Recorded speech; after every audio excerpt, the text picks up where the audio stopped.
iPod, the creation of a music empire. And by empire, I don't mean the empire from Star Wars. But before I get to Apple's glorious new market, I have to talk about how MP3 started.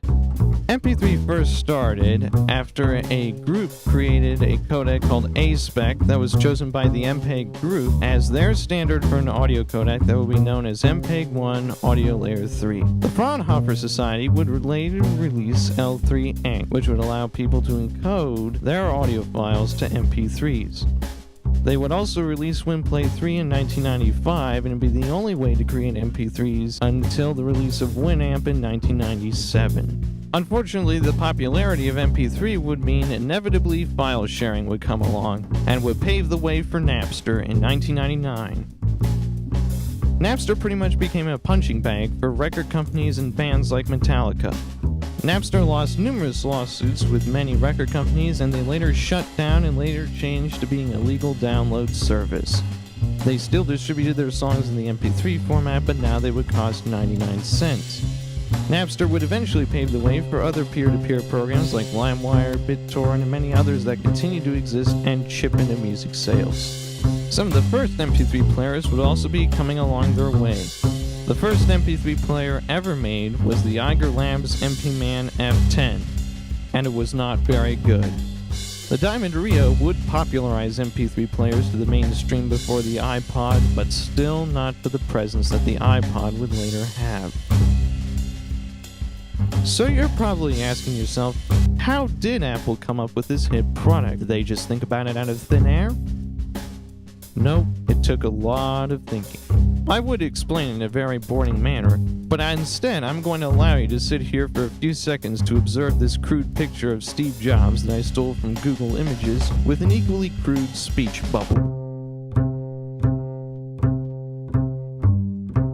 You would think that the iPod would be a breakthrough success, just like the iPhone.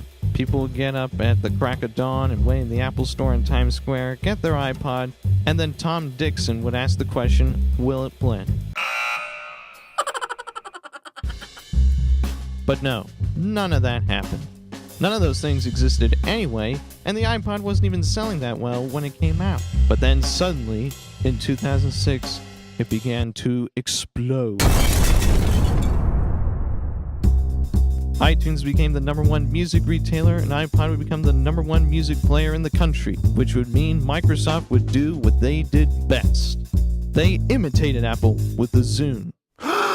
Then other companies would imitate the iPod, but none of them would be able to compete with the iPod. In order for the iPod to sell well, Apple would have to have almost every song on the planet on iTunes. So of course Apple needs to sign with the 4 major labels. Unfortunately, the 2 of them tend to get in a bit of a scuffle.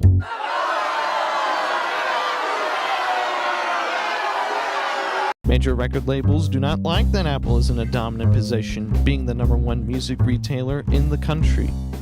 Record labels were also afraid when Apple removed their DRM from all their music because they feared it might trigger more illegal sharing and downloading. Another issue record labels have with iTunes is because iTunes lets artists put up singles, it means the record labels get to make less money from albums, which make more money than singles. Album sales continue to drop, so it's been a pretty big issue for the record companies. For instance, in 2008, Katy Perry's physical CD sales were higher than digital download sales. Digital download sales were $1.4 million versus $2.8 million for the CD. Record labels also do not believe in the pay-per-song model. They believe in a model whereby you pay a subscription and download as many songs as you want per month. This model can be compared to the Zune Marketplace, and it can also be compared to Spotify, which has recently come out. Another example of record label disbelief happens to come from Atlantic Records when they decided not to put Kid Rock's new album at the time, Rock and Roll Jesus, onto iTunes, and ended up selling 1.7 million copies. Later, Atlantic Records removed an album from R&B singer Estelle after being on iTunes for 4 months. Sony BMG Music Entertainment also got into a scuffle with Apple over their variable pricing scheme. Sony BMG CEO wanted Apple to implement their pricing scheme right when they announced it, but Apple wanted to wait a few months. Despite the many record label scuffles, Atlantic Records managed to be the first record label to make more than half of their sales from digital sales. This milestone is beginning to signal a change in how people consume their music, going from CDs to digital audio files. Even though I mentioned earlier that people are changing their consumption to digital downloads, there are still people buying vinyls and sales are going up, although vinyl only makes up 0.02% of total album sales. Record sales mainly went up because record stores started getting rarer items that weren't available on iTunes. Radiohead would lead a digital revolution with their new album In Rainbows. They would release it digitally and allow people to pay anything that they wanted, from nothing to everything. Some people paid $100 for the digital version of their albums.